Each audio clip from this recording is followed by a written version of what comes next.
नमस्कार, भारत 24 में आपका स्वागत है। हमारे स्पेशल शो मुख्यमंत्री में भी आपका स्वागत। अब की बार फिर से गुजरात में बीजेपी सरकार बनने के आसार साफ तौर पर नजर आ रहे हैं। पार्टी को पूरा भरोसा है कि गुजरात के इस चुनावी गदर में इस बार कमल पहले से और ज्यादा खिलेगा, क्योंकि पीएम मोदी चुनावी मैदान में अब खुलकर कूद पड़े हैं। 3 दिनों के चुनावी दौरे पर शनिवार को गुजरात पहुंचे पीएम मोदी आज सुबह सोमनाथ मंदिर पहुंचे। वहां पर भगवान भोलेनाथ के दर्शन किए, आशीर्वाद लिया और फिर सौराष्ट्र के उन 4 विधानसभा क्षेत्रों में रैलियां की जहां पर बीजेपी कभी नहीं जीती। इरादा साफ कि इस बार बीजेपी काफी आक्रामक है। कांग्रेस भी कमबैक के लिए जोर लगा रही है। चुनाव में सट्टे बाजार में चहलकदमी काफी ज्यादा बढ़ती हुई नजर आ रही है।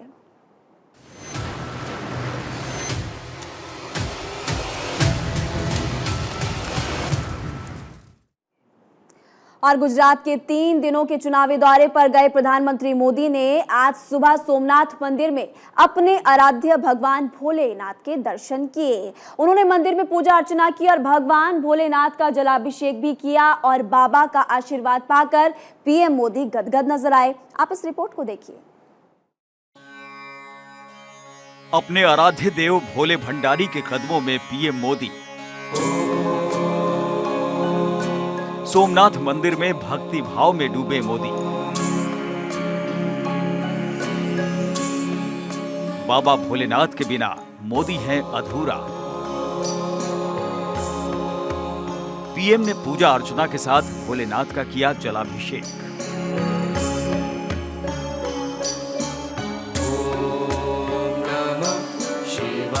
सोमनाथ मंदिर में पीएम मोदी एक बार फिर भक्ति भाव में विभोर दिखे। बाबा के कदमों में भक्ति भाव में आकंठ डूबे दिखे पीएम मोदी।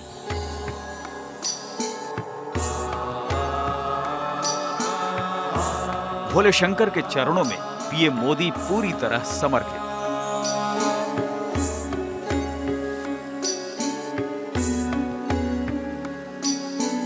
पीएम मोदी आज सुबह सोमनाथ मंदिर पहुंचे और अपने आराध्य देव भोले भंडारी के दर्शन किए। पीएम ने भोलेनाथ की विधिवत पूजा की और आरती भी उतारी। इससे पहले उन्होंने बाबा भोलेनाथ का जलाभिषेक किया और इस तरह अपना सर्वस्व बाबा के चरणों में समर्पित कर दिया।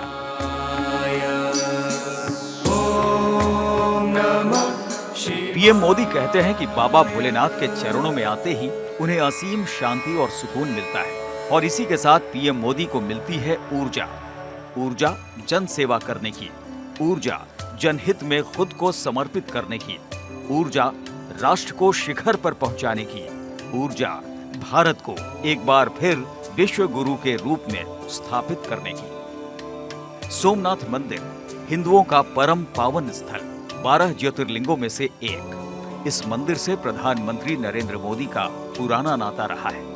पीएम मोदी हमेशा इस मंदिर में जाते हैं और बाबा भोले के दर पर श्रद्धा और भक्ति भाव से ऐसे ही समर्पित हो जाते हैं जैसे कि इस वीडियो में दिख रहा है। दरअसल पीएम मोदी का सोमनाथ मंदिर से गहरा नाता रहा है और यही वजह है कि वो न केवल मंदिर में बाबा भोलेनाथ के दर्शन करते हैं बल्कि मंदिर के विकास में कभी कोई कसर भी नहीं छोड़ते। उन्होंने सोमनाथ के विकास के लिए कई कदम उठाए हैं। सोमनाथ के भक्तों को पीएम की सौगात, समुद्र दर्शन पैदल पथ, सोमनाथ प्रदर्शनी केंद्र, नवीनकृत अहिल्याबाई होलकर मंदिर, 30 करोड़ की लागत से मां पार्वती का मंदिर। सोमनाथ मंदिर में बाबा भोलेनाथ का दर्शन और पूजा आरती करने के बाद पीएम मोदी ने सत्ता का आशीर्वाद लिया और चल पड़े चुनावी रण को साधने।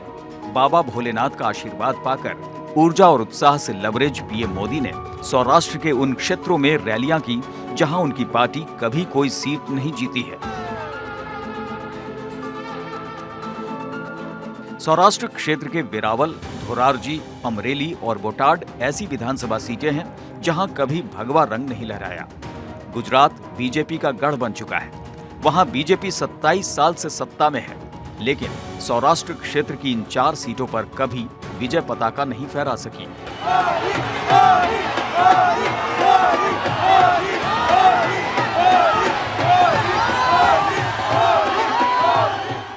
लिहाजा पीएम मोदी कूद पड़े हैं बाबा सोमनाथ का आशीर्वाद लेकर।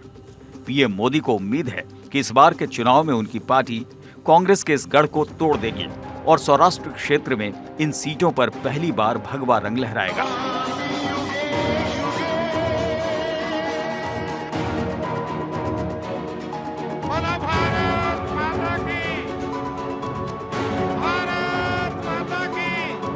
पीएम मोदी गुजरात दौरे के तीसरे और आखिरी दिन सोमवार को सुरेंद्रनगर, भरूच और नवसारी में 3 रैलियां करेंगे और लोगों को पार्टी के पक्ष में वोट करने का आग्रह करेंगे। भरूच कांग्रेस के पूर्व दिग्गज नेता अहमद पटेल का निर्वाचन क्षेत्र था। वहीं नवसारी से ताल्लुक रखने वाले भाजपा के प्रदेश अध्यक्ष CR पाटिल देश भर में बड़े अंतर से अपनी लोकसभा सीट जीतते रहे हैं।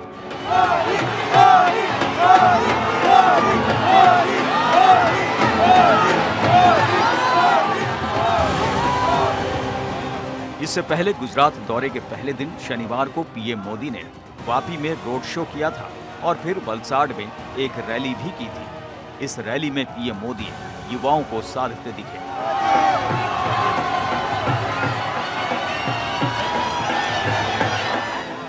Bureau report, Bharat 24।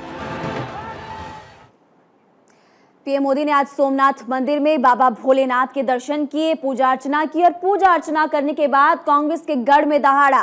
प्रधानमंत्री मोदी ने आज सौराष्ट्र क्षेत्र के उन 4 विधानसभा सीटों पर रैलियां की जहां पर उनकी पार्टी कभी नहीं जीती है, जबकि राज्य में पिछले 27 साल से बीजेपी सत्ता में है। लेकिन इस बार पीएम मोदी ने गेम प्लान बना लिया है और इसकी शुरुआत सोमनाथ मंदिर में बाबा भोलेनाथ का आशीर्वाद लेने के साथ हुई। प्रधानमंत्री मोदी आज मंदिर से निकलने के बाद सबसे पहले वेरावल में रैली उनकी तरफ से की गई और लोगों को समझाने की कोशिश की गई कि इस बार बीजेपी को वोट क्यों करना है। उन्होंने मौजूद लोगों से बीजेपी को वोट देने का आग्रह किया और इसके बाद पीएम ने धोराजी में भी रैली की, अमरेली और अंत में बोटाद में भी उन्होंने रैली कर लोगों को बीजेपी उम्मीदवारों को जिताने की अपील की है। उनकी रैलियों में बड़ी संख्या में लोग शामिल हुए। अब आपको बता दें कि भारत 24 गुजरात की हर सीट का विश्लेषण आपको दिखा रहा है। ये विश्लेषण चुनाव एक्सपर्ट डॉक्टर कुमार गणेश ने भारत 24 के लिए किया। आज हम आपको खेड़ा जिले का विश्लेषण दिखाते हैं। तो देखिए, जिला खेड़ा, बीजेपी 4, कांग्रेस के पास 2 और अदर्स 1। अब आपको खेड़ा जिले की विधानसभा सीट के बारे में बताते हैं और दिखाते हैं कि डॉक्टर कुमार गणेश ने किस सीट पर क्या विश्लेषण किया है। तो बता दें कि मातर की बात की जाए तो मातर बीजेपी, यहाँ पर नडियाद पर भी भाजपा का कब्जा, और बात की जाए मेहमदाबाद की तो यहाँ पर निर्दलीय हो सकता है, अदर्स हो सकते हैं। महुदा की बात की जाए तो भाजपा, ठासरा की बात की जाए तो कांग्रेस और कपड़वंश की बात की जाए तो कांग्रेस को यहाँ पर बढ़त होती हुई नजर आएगी। बालासिनोर की बात की जाए तो वहाँ पर बीजेपी। तो चलिए अब एक एक सीट की हम बात करते हैं। सबसे पहले बात करेंगे मातर की। सबसे पहले बात मातर विधानसभा की। इस विधानसभा का विश्लेषण क्या है? मातर बीजेपी की परंपरागत सीट है। साल 2002 से इस सीट पर बीजेपी का कब्जा रहा। साल 2017 में केसरी सिंह सोलंकी इस सीट से निर्वाचित हुए। इस बार बीजेपी टिकट पर कल्पेश भाई परमार चुनावी रण में है। मातर सीट पर पटेल और परमार समुदाय का वर्चस्व लंबे समय तक रहा। तो देखिए, आपको हमने मातर की जानकारी दी। अब हम आपको बात बताएंगे नडियाद की। तो बात अब होगी नडियाद विधानसभा क्षेत्र की। यहाँ पर क्या हालात बनते हुए नजर आ रहे हैं, इसकी जानकारी लीजिए। बीजेपी का मजबूत किला है ये। 1998 से लगातार इस सीट पर बीजेपी का कब्जा रहा। पाटीदार समुदाय का इस सीट पर वर्चस्व है। साल 2017 में बीजेपी नेता पंकज भाई देसाई ने इस सीट पर दर्ज की थी जीत और इस बार फिर से बीजेपी ने पंकज भाई पर ही भरोसा जताया है। तो नडियाद की जानकारी आपको मिल गई। अब मेहमदाबाद हम आपको बताएंगे। मेहमदाबाद विधानसभा सीट का विश्लेषण। मेहमदाबाद सीट पर चौहान वोटरों का दबदबा रहा है। इस सीट पर बीजेपी और कांग्रेस में रोमांचक मुकाबला होता है। साल 2017 में बीजेपी के टिकट पर अर्जुन सिंह चौहान निर्वाचित हुए थे। इस बार अर्जुन सिंह को ही बीजेपी ने फिर से टिकट दिया है। अब बात करेंगे महुदा की। बात महुदा विधानसभा क्षेत्र की जाए तो यहां पर मुकाबला रोचक होने की संभावना। 1975 से सीट पर कांग्रेस पार्टी का कब्जा रहा है। आपको बता दें कि साल 2017 में कांग्रेस नेता इंद्रजीत सिंह नटवर सिंह परमार यहां से निर्वाचित हुए। इंद्रजीत सिंह का मुकाबला बीजेपी प्रत्याशी संजय सिंह विजय सिंह महिडा से हुआ था। अब बात हम करेंगे इसके बाद ठासरा की। महुदा के बाद अब बात करते हैं ठासरा विधानसभा सीट की। तो ठासरा कांग्रेस का मजबूत किला है। पिछले 3 चुनावों से इस सीट पर कांग्रेस पार्टी का कब्जा हुआ। आपको ये भी बता दें कि साल 2017 में कांति भाई परमार यहां से निर्वाचित हुए थे। बीजेपी ने योगेंद्र सिंह राम सिंह परमार को टिकट दिया है इस विधानसभा सीट से। अब बात करेंगे कपड़वंज की। खेड़ा जिले के कपड़वंज विधानसभा क्षेत्र की बात की जाए तो आपको बताते हैं कि यहाँ पर क्या हालात बनते हुए नजर आ रहे हैं। कांग्रेस का एक और मजबूत किला ये है। पिछले 3 चुनावों से कांग्रेस का कब्जा यहाँ पर रहा। टेक्सटाइल उद्योग का केंद्र है कपड़वंज। साल 2017 में कांग्रेस के काला भाई डामी ने यहां से जीत हासिल की थी। बीजेपी से राजेश कुमार झाला चुनावी रण में। अब इसके बाद बात करेंगे बालासिनोर विधानसभा सीट के बारे में। पिछले 3 चुनावों से इस सीट पर कांग्रेस पार्टी का कब्जा। साल 2017 में अजित सिंह चौहान ने जीत दर्ज की थी। इस बार अजित सिंह का मुकाबला बीजेपी के मान सिंह चौहान से। सीट की बात की जाए तो सीट पर ओबीसी और आदिवासी वोटरों का लंबे समय से दबदबा रहा है। तो एक एक करके हमने आपको जानकारी दी सभी सीटों के बारे में। अब देखिए, गुजरात विधानसभा के पहले फेज की वोटिंग होने में 1 पखवाड़े से भी कम दिन बचे हैं। लिहाजा सभी पार्टियां पूरी ताकत लगा चुकी है। लेकिन इस बार बीजेपी ने बड़ा टारगेट सेट किया है। ऐसे में पार्टी सभी जाति धर्म को साधने में लगी हुई है। आदिवासी एससी समाज को लेकर बीजेपी खास स्ट्रेटेजी बनाती हुई नजर आ रही है। आखिर क्या है रणनीति और कैसे आदिवासी समाज में बीजेपी की पैठ मजबूत हुई है, आप इस रिपोर्ट के जरिए समझिए।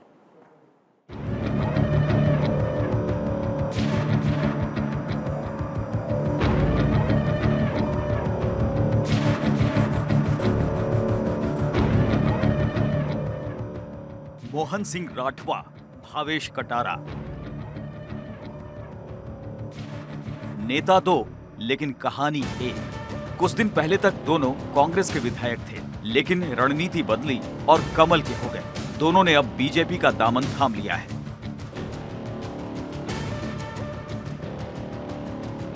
कांग्रेस छोड़कर इन नेताओं के आने से बीजेपी को बल मिल गया, खासकर आदिवासी समाज में, क्योंकि दोनों ही आदिवासी वर्ग से आते हैं और अपने समाज में इन दोनों की पकड़ भी काफी मजबूत है।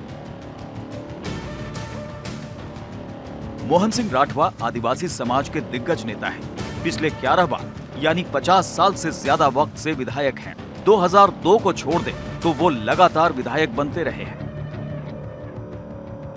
वहीं भावेश कटारा भी कई बार विधायक रह चुके हैं।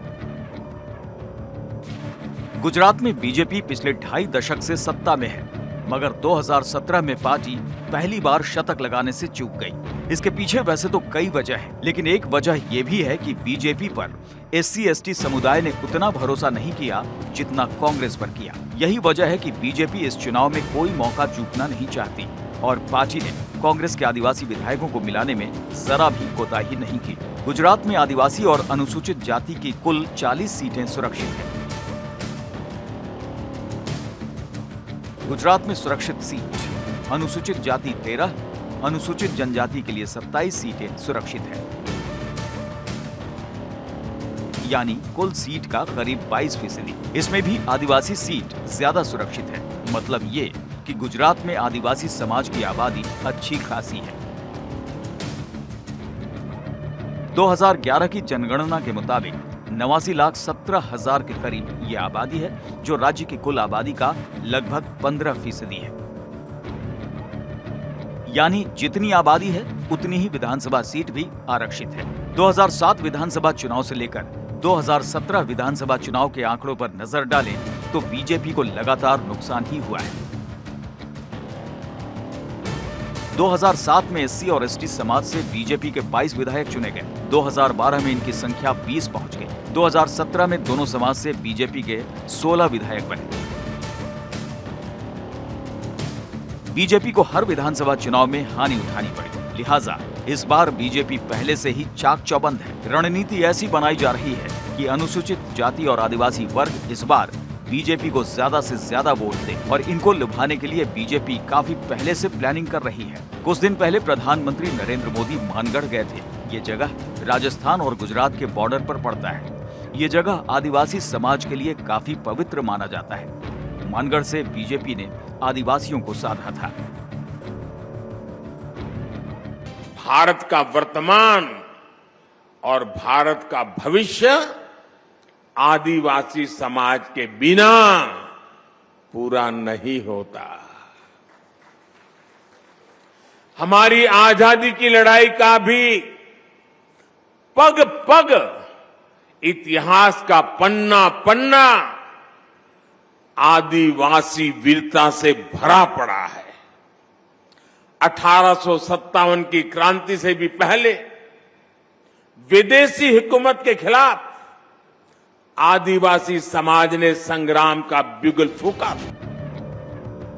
आदिवासियों को जोड़ने के लिए बीजेपी कोई कसर नहीं छोड़ना चाहती, क्योंकि पार्टी जानती है कि सूबे में रिकॉर्ड सीट के साथ सरकार बनानी है तो एससी और एसटी समुदाय का साथ जरूरी है। यही वजह है कि बीजेपी आदिवासियों को लुभाने के लिए हर उस रणनीति पर काम कर रही है जिससे पार्टी को फायदा मिले। प्रमुख तीर्थ स्थल मानगढ़ जाकर पीएम मोदी ने आदिवासियों को लुभाया तो कांग्रेस के दिग्गज आदिवासी नेता को अपनी पार्टी में मिलाकर बीजेपी ने साफ संदेश दिया और इसका असर भी दिख रहा है।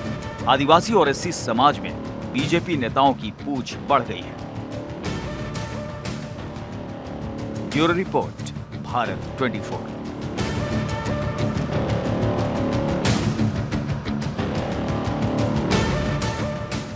और चलिए इसी बीच आपको इस वक्त की बड़ी खबर बता दें। कर्नाटक के मंगलुरु में ऑटो ब्लास्ट का मामला, कर्नाटक के मुख्यमंत्री बसवराज बोम्मई का बयान सामने आया।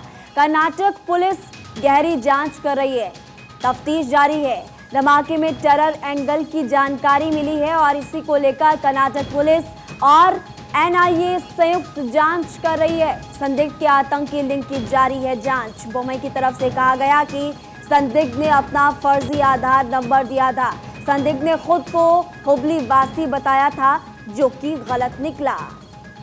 तो देखिए, इस पूरे मामले को लेकर अब मुख्यमंत्री का बयान सामने आ चुका है। उनकी तरफ से कहा गया संदिग्ध ने खुद को हुबली वासी बताया था, जो कि गलत जानकारी है। तो मुख्यमंत्री की इस खास सीरीज में फिलहाल आज के लिए इतना ही। कल आपके पास फिर से वापस लौटेंगे कुछ नई सीट्स का विश्लेषण लेकर। तब तक आप बने रहिए भारत 24 के साथ।